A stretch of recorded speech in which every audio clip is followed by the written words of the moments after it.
In 1 Timothy 4:12, the Apostle Paul tells Timothy to not let anybody look down on him because he's young, but set an example for all the believers. In this next episode, Gary Garcia and Eliot Bland, who are two, I would say, frontline youth ministry workers, give us a report, or rather a state of youth ministry in America. They travel all over the United States and the world, encouraging students and youth leaders to follow Jesus faithfully. So let's get started with Gary and Eliot as they share with us the front lines of youth ministry in our culture. And I've got two guys here that actually have been on campuses all over for a good collective 35 plus years of student ministry. These two guys are actually highly involved in student ministry, even right now. They'll probably talk a little bit more about it later, but they co-youth pastor right now at a church that actually I attend.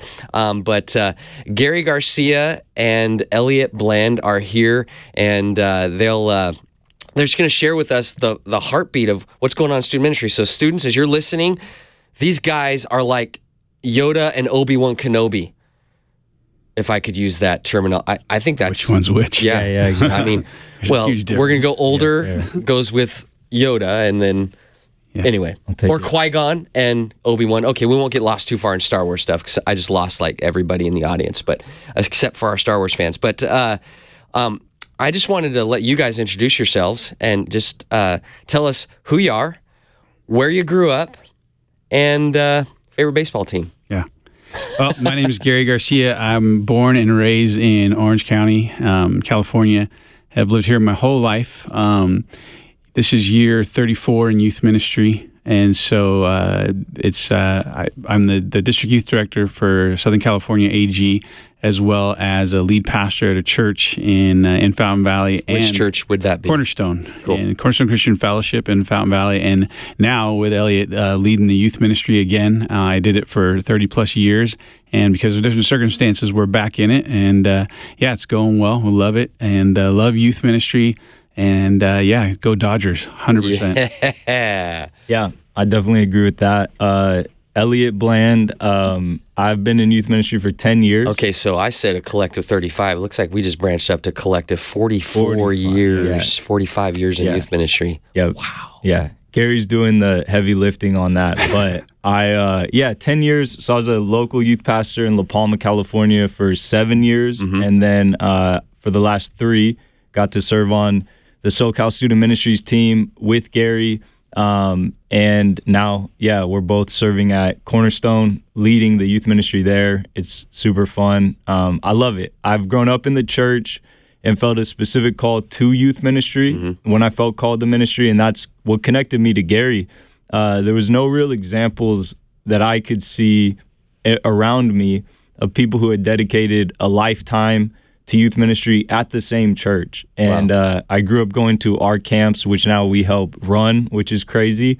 And it was at a summer camp, and I listened to Gary share his heart. And I think at that point, he'd been a youth pastor at his church for 25 years. Yeah. And I said, I want to do that. That's awesome. I ended up interning with him and then getting to serve as a youth pastor alongside of him. And now we get to run SoCal Student Ministries together, and we're back leading a local youth ministry together. So it's all so cool. Full circle. So for context, so that students and parents out there can know, so summer camp, you guys run how many summer camps up at Pinecrest, and how many collective amount of teenagers come through that every summer? Yeah, we have 7 camps that we do.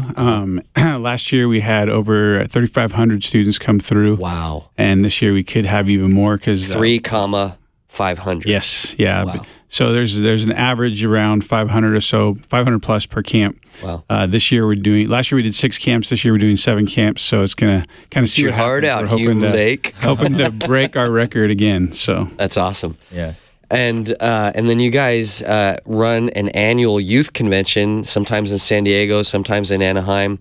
I don't know where it's going to be at this year. San Diego. San Diego. Everybody loves San Diego. Yeah. How many students are there? And that's like on a weekend, a Friday, Saturday, Sunday, in hotels and convention center. Like 2,500 to 3,000 as well. Yeah. And just churches connecting there. And that's, 3-day, more of a conference feel. Okay. It's been amazing. And again, for both of us, we grew up going to these events in Southern California. Yeah. So now to get to help run them and see students' lives impacted there, people get called into ministry, and to be in it long enough now, even a decade, to get to see some of that full circle of like students who grew up in it are now youth pastors bringing students to these events. It's just kind of mind-blowing. And the reason I ask is, there's great youth events all over California and other churches, other denominations, all over the nation.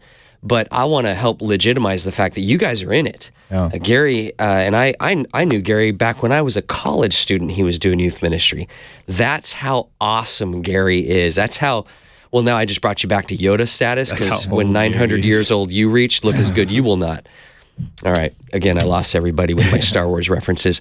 But Gary's getting it. He's just acting like he's not getting it. Yeah. But, you guys, it's legit. What you guys do is a legit operation in student ministry. And listen, guys, I've seen you in college stages with hundreds of students. I've seen you in junior high and high school mixtures. And somehow you guys have like a collective magic sauce where students just love you guys. On a stage level, but also on a personal level. I've seen it happen. So I want to kind of unpack with that. Now that we've legitimized you guys are full-fledged student ministry workers, youth pastors, Jesus follower, youth guy extraordinaires. That's a big title.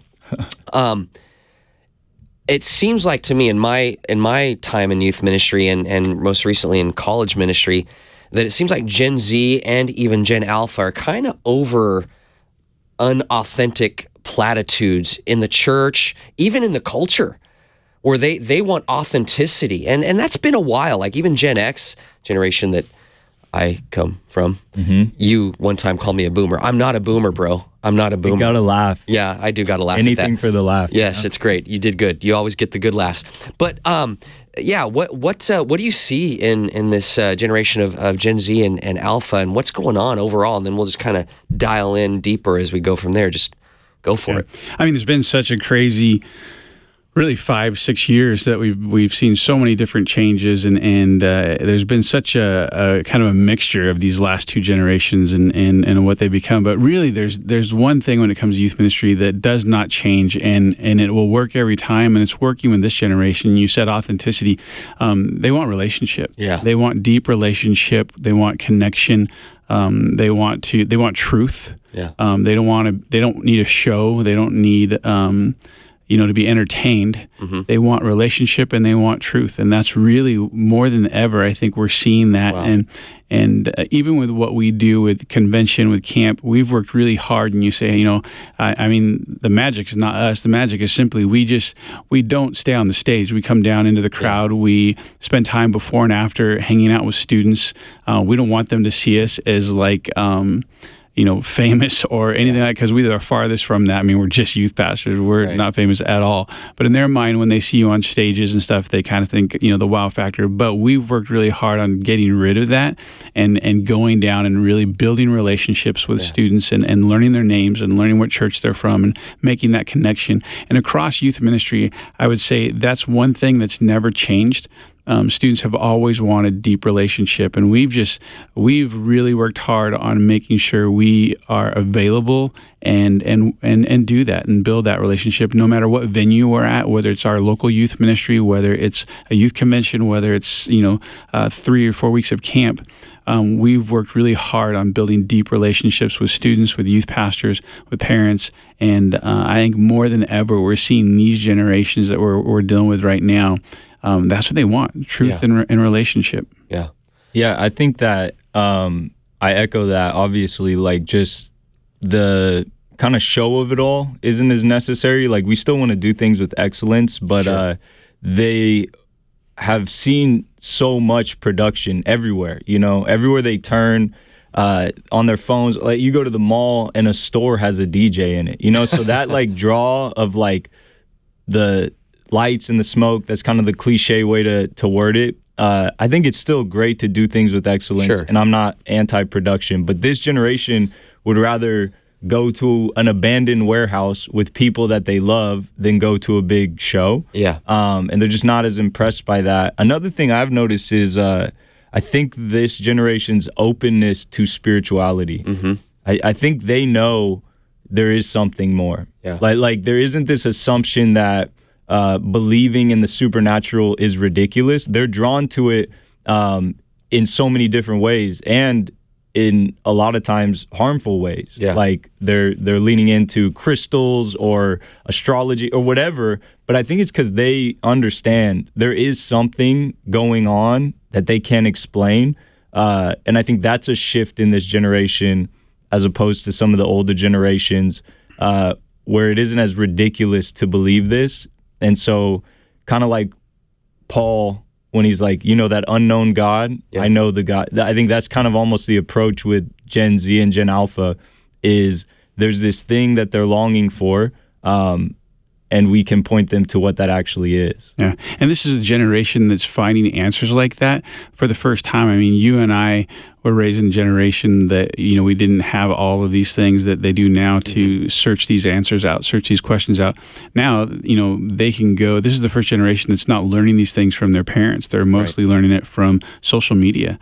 And so it's why it's so important that we are building deep relationships with them, because no matter how social media, how hard it works, it will never replace person-to-person relationship and connection. Yeah. And so when you have that, you're able to speak truth and to speak into their lives and earn their trust and have those connections, because, again, they can follow as many people as they want on these things, but they don't have connection with these people. Yeah. Would you say it's like you guys are tapping into the hardwiring as God made these students to be, the relational component, the desire for something clear, truth? Yeah. And you guys, God's using you to kind of, hey, we see a need there and let's fill it. Yeah, I would say, though, and he and I have talked a lot about this, is we're seeing youth ministry really going back to the basics of youth ministry, kind of what we would have done back in the day, early 90s, that kind of stuff. And we've talked a lot about just going back to some of the basic stuff. Yeah, not having to reinvent the wheel, but going back to the tried and true model. I think we got maybe a little too creative. I'm all for creativity, and I think youth ministry is one of those areas where we can play with the model as long as we stick to the method of what really matters. And so we can have fun and like play weird games, or we were just talking before we started recording about some of these crazy ways that we've opened youth convention, and that's the exciting and fun part of youth ministry. But keeping the main thing. Like even when I first started, I think there was this like, I don't want to mess with my influence, so I'm going to avoid preaching difficult topics on the platform.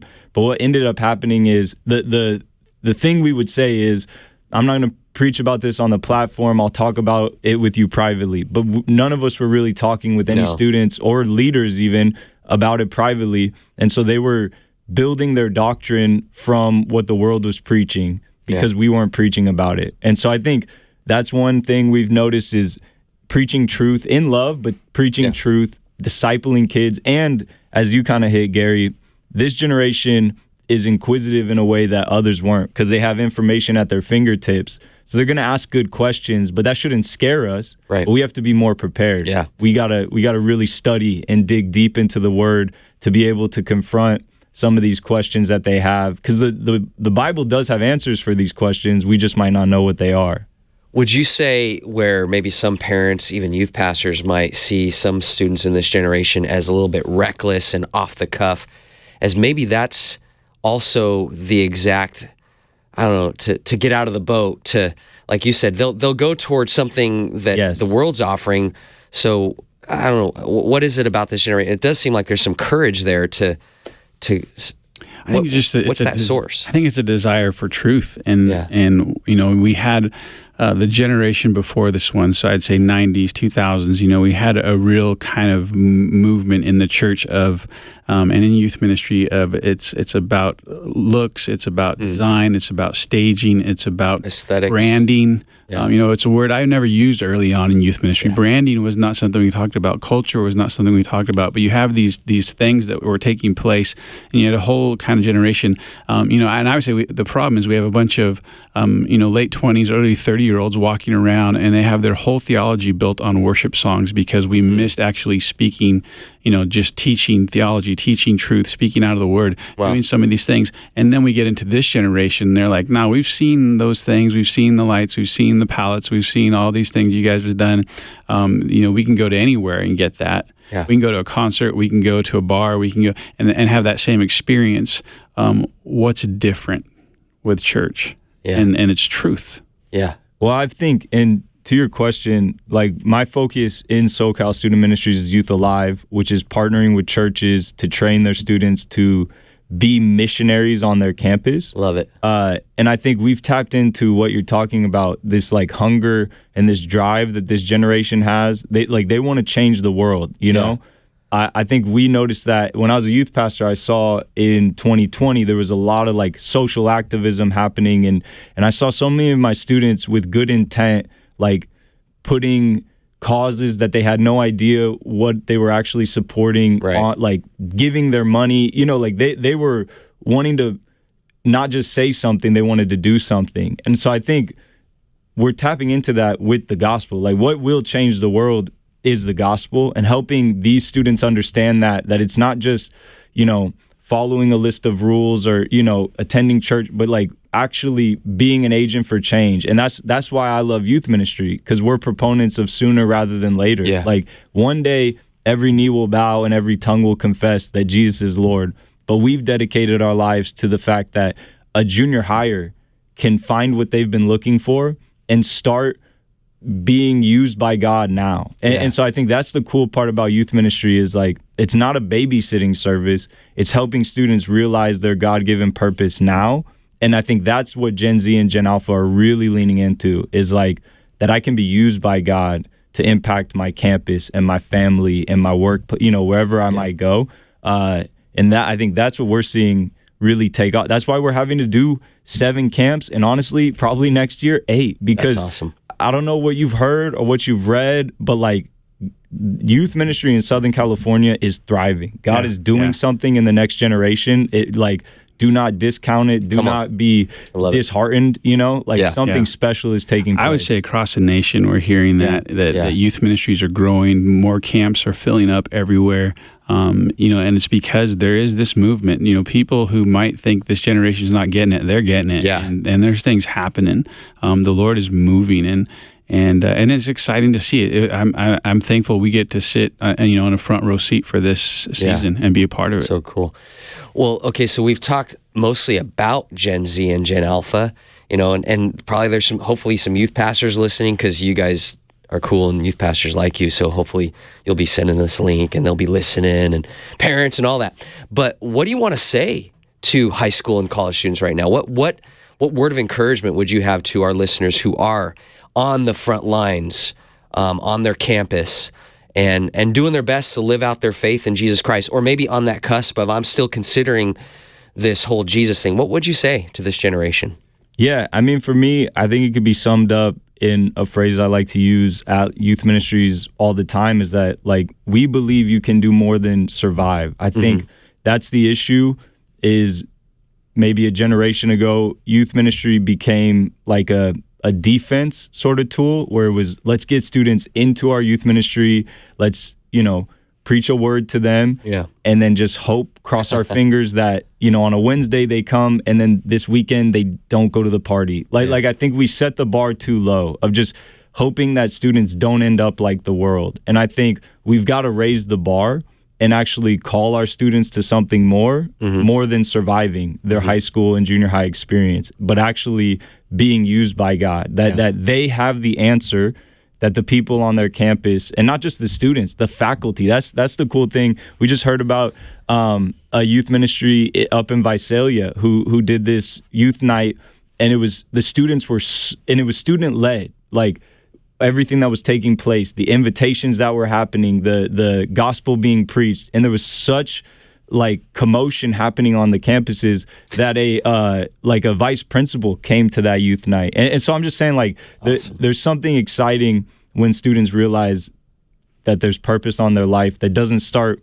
when they graduate, right? That this isn't a holding time for purpose, that they can start walking in that now. Yeah. I mean, the goal is students discipling students, and that's what we want to see. And this generation, I think, is capable of that. I was talking to a youth pastor yesterday from Texas, and they have this incredible movement happening on campuses there where students are leading and discipling other students around tables at lunchtime. And and it's spreading to other places and other schools. And, but we're hearing about stuff like this all across the nation where it's not just youth pastors growing big mega youth groups anymore. It's students reaching students, and we're hearing that more and more. A lot of what Eliot does is training campus missionaries, training teenagers to be missionaries on their high school and junior high campuses, because we really, we throw around the word missional, and we've thrown that word around for years, but I would say more than ever, we're seeing this generation be missional when it comes to their purpose and what they're doing on their high school and junior high campuses. Wow. So I keep thinking of, like, you talk about students are activated now, not later. Even scripture, you look, David was a teenager when he took down a giant. Shadrach, Meshach, and Abednego, you've heard of those guys? Yeah, a little bit. What, they were in like a fiery furnace? Something like that. Yeah. Eliot's favorite. Yeah. Anyway, that's good stuff. Like, they were kids, basically, students, in terms of being teenagers. Esther, Mary, Yeah. that God often chooses young people, high school, college age. Even the disciples, many of them were college-aged men that God empowered, and they changed the world. Yeah.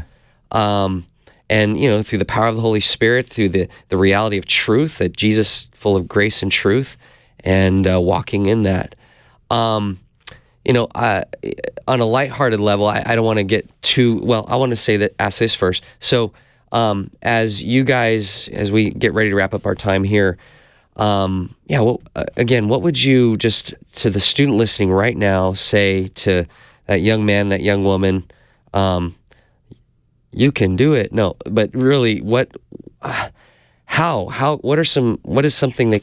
they disciple their friends? What steps can they take? Maybe it's Youth Alive. I don't know. It's a great question, but I think it all comes back to everything we do with SoCal students, always funnels back through the local church. The local church is the vehicle that Jesus set up to reach the world. And so I don't think we can do it better than what Jesus set up. And so I think that's the issue. Sometimes we get into these para-church mindsets where it's like, well, let's do, and we always just want to support. So camp, convention, Youth Alive, anything we do always filters back through being a part of a local church. There you go. And I think that it's so cheesy or cliche, but I think sometimes the most profound truths are the simplest. And so I think being a part of not just a local youth ministry, but a local church, like that, students being involved in their local church is how they get discipled, is how they hear the truth of the word preached, is how they worship God corporately with other people. And so again,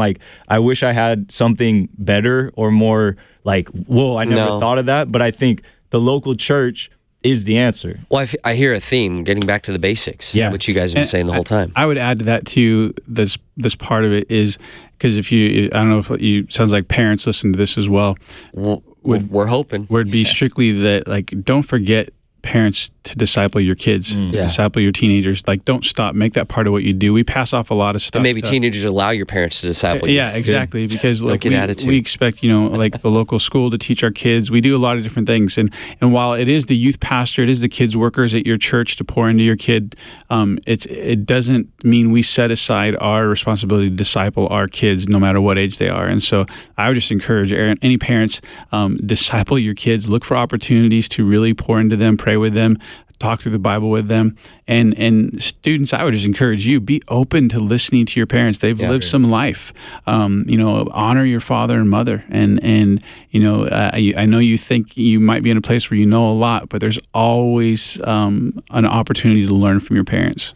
Well, and if I could add to that, even as a kid growing up where my family was not saved, if your family's not saved, pray for them, and God will do a miracle. I've seen students, I'm sure you guys have too, where the student gets saved, they commit to the local church, and their family ends up coming, and the whole family ends up getting baptized in water and saved. Yeah. Because one student was faithful to following Jesus. So that's good stuff. Awesome. Okay, but before we wrap up, and this is so important, this question right here. Yeah.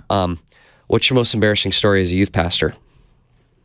Yeah. This is for the students to know that you're human. Because right now you're just like super cool. I mean, but now we're just going to bring you down. For me, level. looking back, and Elliot was on the stage with me, and it was, I didn't even know what to do with it afterwards. We were, I was on a stage in San Diego, and we were calling some students up for something, and there was a kid that came up, and the student had really short hair.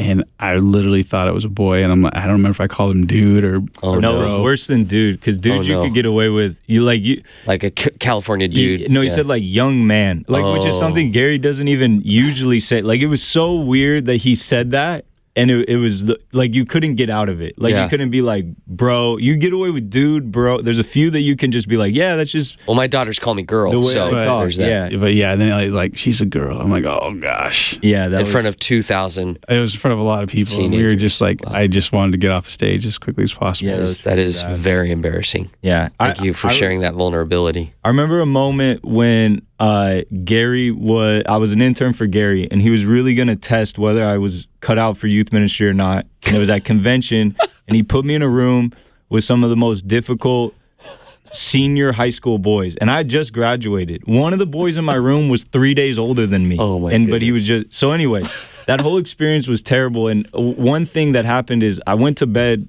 earlier than them, and that ended up being a terrible mistake because I woke up to a video.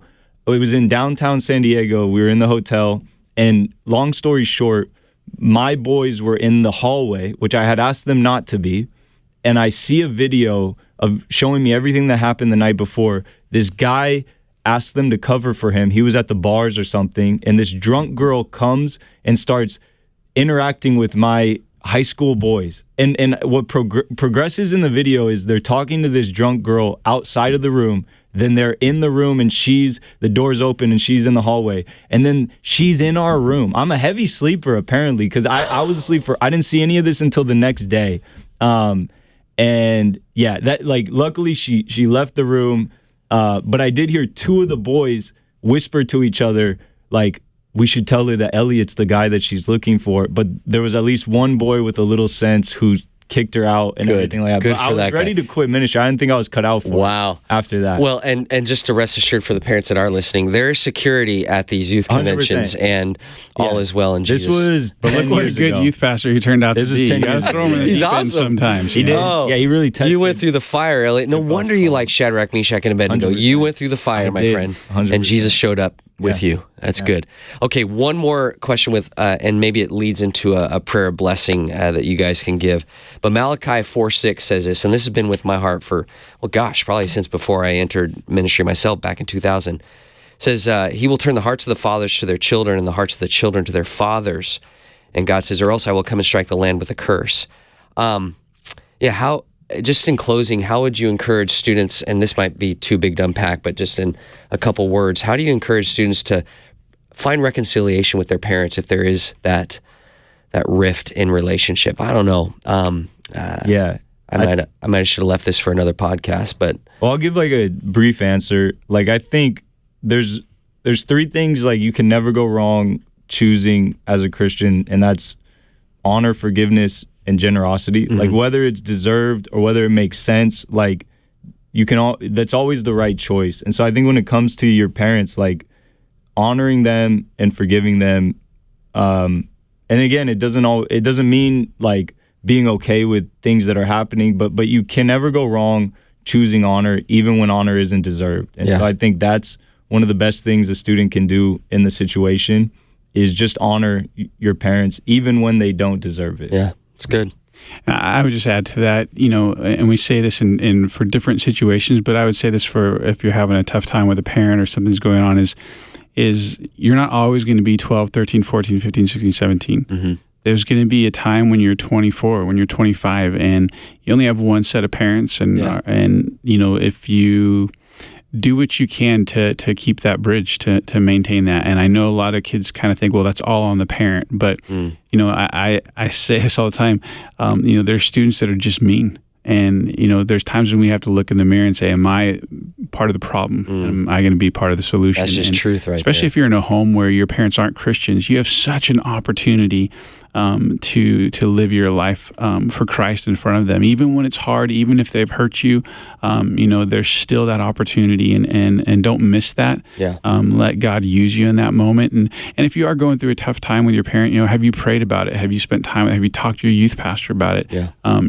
Cover yourself. Pray for a healthy relationship with your mom or your dad, and we pray for a lot of things, but don't forget to just do kind of, I don't want to say the easy thing, but the thing that we should be doing from the beginning is just praying for God's healing. Yeah, that's good. Be a living example. A phrase that some people like, some people don't, but I like it. St. Francis said, preach the gospel at all times, and when necessary, use words. We know it is necessary to use words, but let your life be a living example. Yeah, and especially in your home, I think that's the best way that you could be an example of Christ. It's good. Living it out. Well, really quick, where can people follow you and find you and stuff like that? Yeah, Instagram. Yeah, on Instagram is probably the easiest. It's gary.daniel.garcia. Okay. Elliot.boyd.bland. Following your mentor over there. That's if truth be known, he did it first. I followed him. That's cool. That's cool. Well, thanks for joining us, Gary Eliot. Love you guys. And you have so much to offer. And students, I hope you enjoy this. Parents, youth pastors, join us on our next podcast, which I don't know what it'll be, but it'll be really cool. So